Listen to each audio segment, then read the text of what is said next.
Coach, a 1-1 draw tonight with Florida Gulf Coast. There's so many things you can say about this match. Very entertaining, a world-class opponent in Florida Gulf Coast. Easily to say you're pleased with the result. Oh yeah, I mean, anytime you can play a team like that, they are very, very good. I mean, they ping the ball around as good as anybody we've seen all year long. They are very composed with the ball, very talented across the board. We bit the bullet a couple times, but we hung in there, battled along, and figured out a way to tie a score up. And, had some chances at the end, but they are a very, very good team.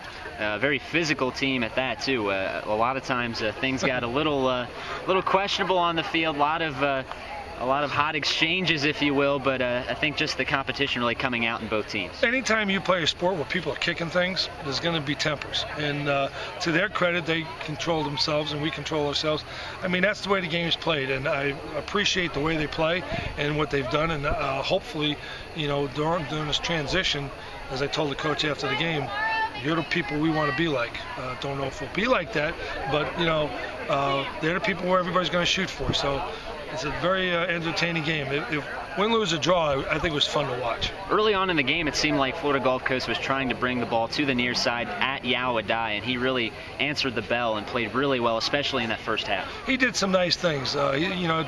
Being a freshman, he'll make a mistake here and there, but he's a very talented defender who isn't your classic defender. He's kind of a guy who goes in there and pokes balls from you and beats you the balls.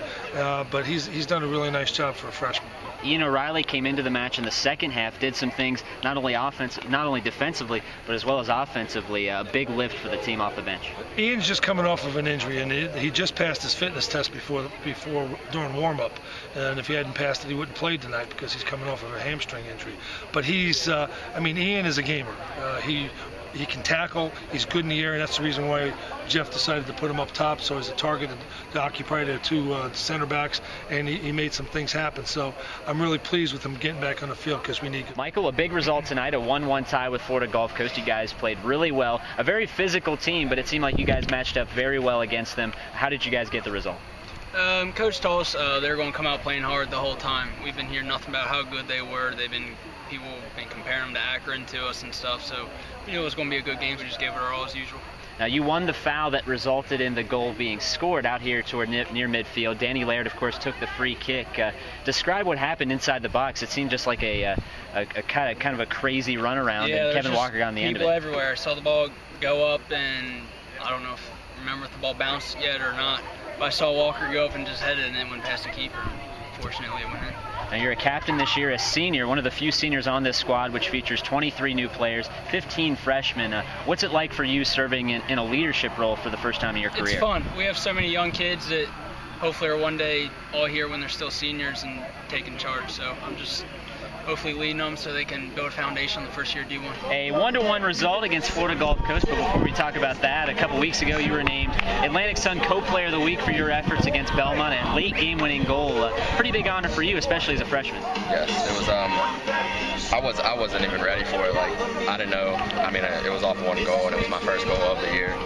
And all the players greeted me on the bus. They told me because we were on our way away. We were going on the bus somewhere, and I had my headphones on, so I wasn't hearing any of them. And then they just started hitting me and telling me, "Hey, Sun Player of the Week." I was like, "All right, I'll take it." Well, moving toward tonight, Florida Gulf Coast, the two-time defending champions in the Atlantic 10, so easily the class of the conference. The Atlantic Sun, excuse me, is easily the class of the conference.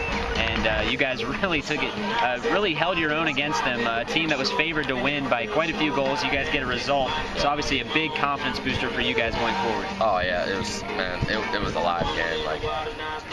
From the student section to the players on the bench to all the fans. Oh man, it was outrageous, and good thing we got a draw against them. So. Now, you got your goal off of a free kick. Danny Laird had a free kick just outside the circle, flicked on by Michael Bartlett, and just a right place, right time kind of situation. Oh, yeah, it was. I just skipped it behind me. I looked behind me, and it was rolling in. So.